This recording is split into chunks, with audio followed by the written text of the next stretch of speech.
ज्यानं गोरगरिबा महिलांना भाकरी त्यांच्या आयुष्याची मिळवून दिली, त्याच्या पाठीशी आम्ही कायम राहणार सतत. लोकांना म्हाताऱ्या माणसाची शेतातली कामं त्यांनी झेपत नव्हती, मग त्यांनी पेन्शनचा आधार दिला. रेशन मिळत नव्हतं, मग त्यांनी रेशन करून दिलं. आम्ही शिंदे साहेबांनी जे कोण उभा करेल त्याला आम्ही मतदान करणार. खूप काही दादाने केलंय गोरगरिबांसाठी आणि तो गोरगरिबांसाठीच आहे दादा आमचा. जिल्हा परिषद आणि पंचायत समिती निवडणुकीचा रंग चढू लागलेला आहे. तसाच रंग आपण कोल्हापूर जिल्ह्यातील आजरा तालुक्यातील पेरनोली जिल्हा परिषद आणि पेरनोली पंचायत समितीमध्ये कसा रंग सुरू आहे याचा आढावा घेण्यासाठी आपण खास थेट ग्राउंडवर आलो आहोत. पेरनोली जिल्हा परिषद मतदारसंघामध्ये आणि पेरनोली पंचायत समिती मतदारसंघामध्ये जाऊन आपण मतदारांशी गप्पा मारणार आहोत. खास चर्चा करणार आहोत. कोणते गट सक्रिय आहेत, बदलती समीकरणं काय आहेत, कार्यकर्त्यांच्या मनात काय सुरू आहे, या सर्व प्रश्नांची उत्तरे या व्हिडिओच्या माध्यमातून घेणार आहोत. काय कोणकोणते पक्ष इथं चांगले वाटतात तुम्हाला? आता पक्ष काय, आता बरेच पक्ष आहेत, कारण आम्ही शिंदे साहेबांनी जे कोण उभा करेल त्याला आम्ही मतदान करणार. शिंदे साहेबांनी जे उभा करेल हा, एवढं का शिंदे साहेबांवरती तुमचं? अहो त्यांचं कामच तसं आहे.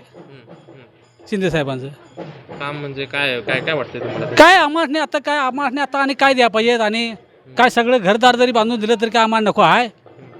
आणि जगाचा विकास, आता देशाचा विकास केला, आणि काय विकास काय पाहिजे. आंबेडकर साहेबांनी आमच्या गावाला तरी दत्त घेतल्यासारखं घेतलंय, आणि काय करायला पाहिजे. हां, काय असं काय म्हणजे ठळक कामं केलं? ठळक काय, देवळाचं काम केलं, मग ह्या मंदिरचं काम केलं, त्या मंदिरचं काम केलं, आणि काय करायला पाहिजे.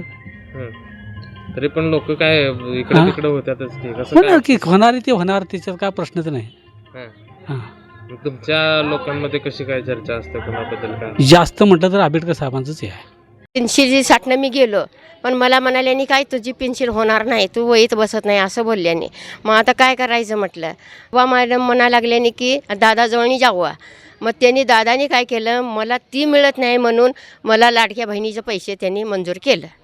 आता 2 वर्ष झाले मला ते मिळतात. आता निवडणूक आपण त्यांनाच करणार, ज्याने आमचं भलं केलंय म्हटल्यावर त्यांनाच करायला पाहिजे ना. मग दुसरी पण येतात की तुमचं भलं करतो. येऊ देत की, आता आधी केलं कुणी, आता माफ करतो म्हणतात, पण कोण करतच नाहीत. तेवढ्यापुरतं मतदान घेतलं की झालं, कोणच करत नाही. काही सांगून द्या, आम्ही कोणाला करणार नाही. आम्ही नेमच हा केलेला आहे सगळ्यांनी, आम्ही ग्रुप, पण ह्यांनाच करायचा आहे. आणि ही पेन्सिल मिळत नाही म्हटल्यावर त्यांनी लाडक्या बहिणीचं त्यांनीच केलं, सगळं त्यांनीच केलं, दुसरं कुणी करायला नाही. एवढी माणसं एवढं मतदान करून घेऊन गेलं, सगळं काय झालं, खरं कुणी आम्हाला असलं ध्यान बी दिलं नाही ना, आम्हाला कुणी सांगितलेलं बी नाही, पण त्यांनी केलं. लाडकी बहीण यावेळी कुणाच्या पाठीशी राहायला वाटते तुम्हाला? ह्यांच्या शेतमाड्यांच्या. श्वेता मॅडम हो, असं काय वाटतं तुम्हाला श्वेता मॅडम? अहो त्यांनी कामं केली, हो जास्त कामं केली. लोकांना म्हाताऱ्या माणसाची शेतातली कामं त्यांनी झेपत नव्हती, मग त्यांनी पेन्शनचा आधार दिला. रेशन मिळत नव्हतं, मग त्यांनी रेशन करून दिलं. सगळी कामं, रस्त्या बिस्त्याची कामं त्यांनी केलं. खरं त्यांनी भरपेट काम केलं सगळ्यांचं, मग त्यांना पाठिंबा आपण द्यायला पाहिजेत. दुसरी पण आहेत की उमेदवार? नाही कसं काय तुम्ही निवडणार म्हणजे त्यांनी कामं केली भरपेट म्हटल्यावर निवडणार. त्यासनी ज्यांना काम करणार नाही त्यांना कसं निवडणार आम्ही. याच्या अगोदर पण कोण होते की त्यांनी काय माफ केलं, त्यांनी काहीच केलं नाही.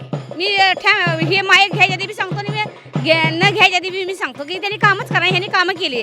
आपल्या गावात किती सरपंच गेलं, काय गेलं, कुणीच काम केलं नाही. खरं ह्यांनी काम केलं हे भरपेट. लोकांना आता ह्यांना झेपते का म्हाताऱ्या माणसाची कामं?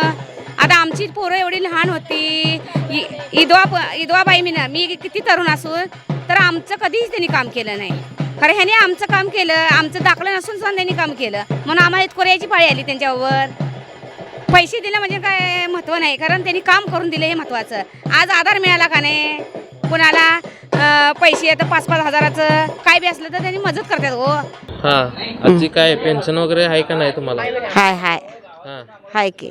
कधीपासून सुरू आहे? 3 वर्ष झाले. 3 वर्ष. त्याच्या अगोदर नव्हते? मग कशी काय सुरू झाली ते पेन्शन? मॅडमाने केले, देसायांनी केली. देसाई मॅडमांनी? हो.